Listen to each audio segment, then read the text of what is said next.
તો social media એક again એવી બારી છે જ્યાં સતત આપણને આપણી ઉણપ દેખાડવામાં આવે છે. આપણને સતત એવી જિંદગીઓ, એવી પાર્ટીઝ, એવા પ્રવાસ, એવા પિક્ચર્સ દેખાડવામાં આવે છે જે સતત આપણને અયોગ્ય, અપૂર્ણ, ઇનએડિક્વેટ કે ઇન્ફિરિયર ફીલ કરાવે છે. આપણને સતત એવું લાગે છે કે આપણે ઇનએડિક્વેટ છીએ, આપણામાં કંઈક ખૂટે છે.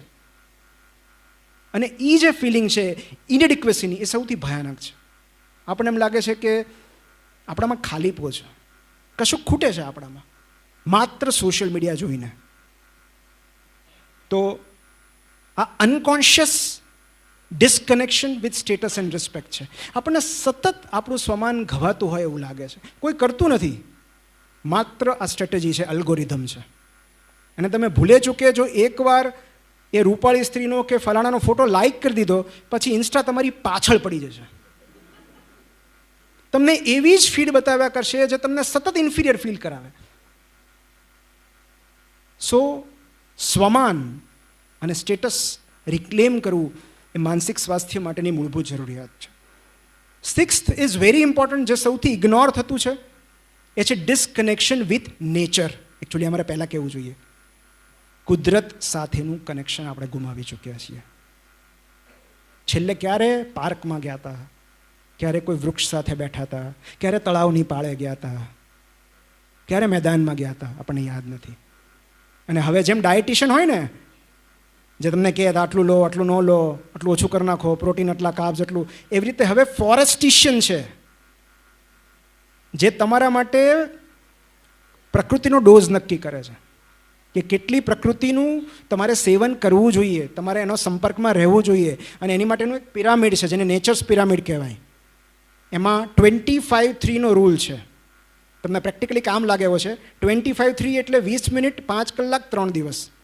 20 મિનિટ એટલે દરરોજની ઓછામાં ઓછી 20 મિનિટ કોઈ પ્રકૃતિના સંપર્કમાં રહો. કોઈ ગાર્ડનમાં ચાલવા જાઓ, જ્યાં વૃક્ષ હોય એવી જગ્યાએ ચાલવા જાઓ, કોઈ પાર્કમાં બેસો, પણ 20 મિનિટ અઠવાડિયામાં મિનિમમ 3 વાર પ્રકૃતિના સંપર્કમાં રહો. Minimum dose required. Okay, 3 times in a week. Second છે 5 કલાક.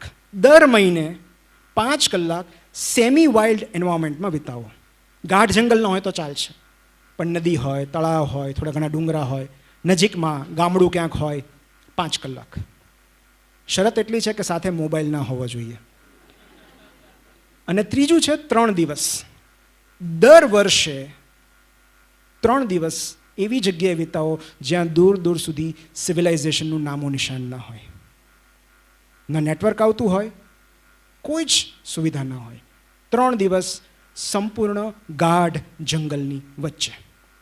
એની માટે એક બહુ સરસ શબ્દ છે જપાનીઝ ફિલોસોફીમાં, શિનરીન યોકુ. એને ફોરેસ્ટ બાથ કહેવામાં આવે છે. જેમ આપણે સન બાથ લઈએ ને, એમ ફોરેસ્ટ બાથ. મતલબ તમારી 5 ઇન્દ્રિયો વડે તમે આ જંગલને અનુભવો, એની સુગંધ લો, એનો સ્પર્શ કરો, એ પાંદડાના જે હલવાનો અવાજ આવે એને સાંભળો. તમે સંપૂર્ણ પ્રકૃતિમય બની જાઓ. એક બહુ સરસ શબ્દ છે, જ્યારે મેં આ વાંચ્યું ત્યારે મને એમ થ્રિલ થઈ ગયું હતું, સિલ્વોથેરાપી. સિલ્વોથેરાપી એટલે ટ્રીટમેન્ટ બાય ટ્રીઝ. તમે ખાલી થોડો સમય કોઈ વૃક્ષની બાજુમાં બેસો, તમારું ડિપ્રેશન દૂર થઈ જશે. એવો જાદુ હોય છે વૃક્ષોમાં. વૃક્ષનું એવી એનર્જી હોય છે, હિલિંગ એનર્જી. અને હું દરેક વખતે કહેતો હોઉં છું કે nature is the best healer. આપણી મોટા ભાગની માનસિક સમસ્યાઓનું કારણ પ્રવાસ અને પ્રકૃતિનો અભાવ હોય છે. વિટામિન એનની ઉણપ હોય છે, નેચરની ઉણપ હોય છે. કારણ કે આપણે ભૂલી ગયા છીએ કે આપણે નેચરનો જ ભાગ છીએ. અત્યારે સિવિલાઇઝ થયા, પહેલાં તો જંગલમાં જ રખડતા.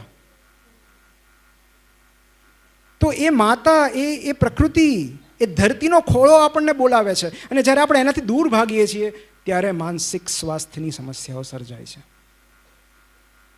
સો આ નેચર સાથે કનેક્ટ થવું બહુ જરૂરી છે. અમે પોતે અનુભવેલું છે. 2019ના ડિપ્રેશન પછી જ્યારે અમે ભૂતાન ફરવા ગયા, ત્યારે એ એક ટ્રીપે મને જે હિલિંગ કર્યું છે, I cannot thank that trip enough. એટલો બધો જાદુઈ કોઈ હિલિંગ પાવર હતો. અને દરેક જગ્યાએ છે. ભૂતાન જવાની જરૂર નથી, ખાલી કોઈ વૃક્ષની બાજુમાં બેસો, trees can talk to you. મારી દીકરી મને બહુ ગર્વ છે કે 12 વર્ષની ઉંમરે એ એકલી બાર ફળિયામાં બધા વૃક્ષો સાથે વાતો કરતી હોય. વાતો કરે. એણે બધા વૃક્ષના નામ આપ્યા છે. એમના જન્મદિવસ છે. તો ક્યારેક આપણને એવું થાય કે ખરેખર આપણે જે રસ્તા પર જઈ રહ્યા છીએ એ યાતનાઓથી ભરેલો તો નથી ને. ક્યારેક ફક્ત એટલું સમજતા આખો ભવ નીકળી જાય છે કે જેની ખરેખર જરૂર હતી એ રૂપિયા નહોતા, સ્વાસ્થ્ય હતું, માનસિક શાંતિ હતી, આખી રાતની ઘસઘસાટ ઊંઘ હતી, એક પુસ્તક હતું, એક બાંકડો હતો, એક કોફી હતી, એક સૂર્યાસ્ત હતો, એક મિત્ર હતો, એક કુટુંબ હતું. કે ખરેખર જેની જરૂર હતી એ પામવા માટે વધુ દોડવાની નહીં, સમયસર અટકી જવાની જરૂર હતી.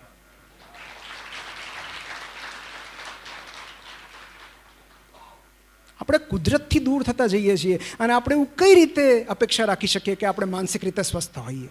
જે આપણા મૂળ છે, જ્યાંથી આપણે ઉગ્યા છીએ, આવ્યા છીએ, આપણે નેચરનો ભાગ છીએ. 7th ઇઝ, ટૂંકમાં જ કહીશ, ડિસકનેક્શન વિથ એક્સરસાઇઝ.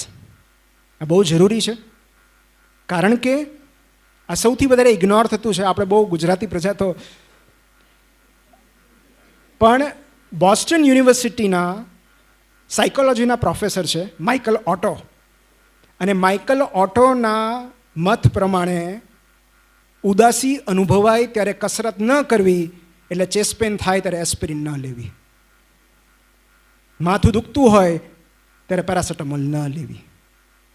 કસરત એ ઉદાસીની સારવાર છે. અને એક બહુ ફેમસ સ્ટડી છે બ્લુમેન્થાલ સ્ટડી, તમે સર્ચ કરજો, બ્લુમેન્થાલ સ્ટડી ઓન ડિપ્રેશન. એ એવું કહે છે કે નિયમિત કસરત એ ડિપ્રેશનમાં એન્ટી ડિપ્રેશન ડ્રગ જેવું કામ કરે છે. અને એટલું જ નહીં, જો તમે નિયમિત કસરત કરો છો તો એના રિકરન્સના ચાન્સીસ પણ ઓછા છે કે તમને ફરીવાર ડિપ્રેશન આવશે. મતલબ 2019 પછી મારો નેક્સ્ટ વારો 2022માં હતો. મેં તરત ફોન કર્યો સાયકેટ્રિસ્ટને કે લુક, મને એવું લાગે છે કે હું ધીરે ધીરે ડિપ્રેશનમાં સરી રહ્યો છું, પ્લીઝ હેલ્પ મી. એણે મને ફોન પર દવા લખાવી, મેં ચાલુ કરી દીધી, પણ મેં નક્કી કર્યું કે મારે વધારે નથી લેવી. એક જ મહિનામાં એ દવા હું બંધ કરી શક્યો, અને એ વાતને 1.5-2 વર્ષ થઈ ગયું. એનું કારણ એ છે કે છેલ્લા 2 વર્ષથી હું રેગ્યુલર એક્સરસાઇઝ કરું છું.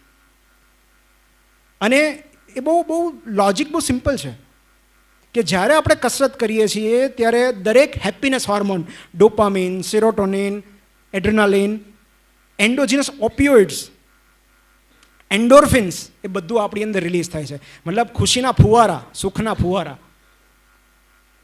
અને જે લોકો જીમ એડિક્ટ છે ને, એ લોકો તમને વધુ સારી રીતે સમજાવશે કે એક વર્કઆઉટનો એક સેટ કરીએ ને એટલે પછી આમ ઓકે થઈ જાય બધું.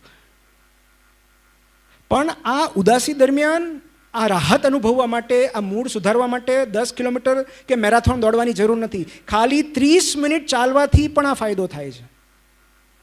વર્કઆઉટ 30 મિનિટ કરવાથી, સ્વિમિંગ કરવાથી, કોઈ એક કસરત કરવાથી કે આઉટડોર સ્પોર્ટ રમવાથી પણ આ ફાયદો થાય છે. સો જે લોકોને, આ બહુ સિમ્પલ ફોર્મ્યુલા છે કે જ્યારે આ ચાલવા માંડે છે ત્યારે આ શાંત થઈ જાય છે. તમે ટ્રેડમિલ પર દોડતા હો ત્યારે વિચારી નહીં શકો, અને જેવો આ શાંત થાય છે, આ સક્રિય થઈ જાય છે. સો જો આને શાંત રાખવું હોય તો હાથ પગ હલાવતા રહેવા. અને આપણે ભલે 2 પગા હોય, પણ છીએ આપણે પ્રાણી. આપણું નિર્માણ ચાલતા રહેવા માટે થયું છે. આપણે ભૂલી જઈએ છીએ. આ ગાય, ભેંસ, બકરા constant, they are moving. So basic animal એક આપણી આ નીડ છે ટુ કોન્સ્ટન્ટલી મૂવ. આપણે ભલે એક જગ્યાએ સ્થાયી થયા હોઈએ, આપણે સિવિલાઇઝેશનની રચના કરી હોય, માનવ સભ્યતા બનાવી હોય, શહેરો બનાવ્યા હોય, બધી સુખ સુવિધા બનાવી હોય, પણ આપણું મૂળ જે છે સતત ચાલતા રહેવું, એ કેમ ભૂલી જઈએ છીએ આપણે? અને માટે નિયમિત કસરતથી ખાલી શારીરિક નહીં, શારીરિક તો છે જ, પણ મેન્ટલ હેલ્થમાં ખૂબ બધો ફાયદો થાય છે.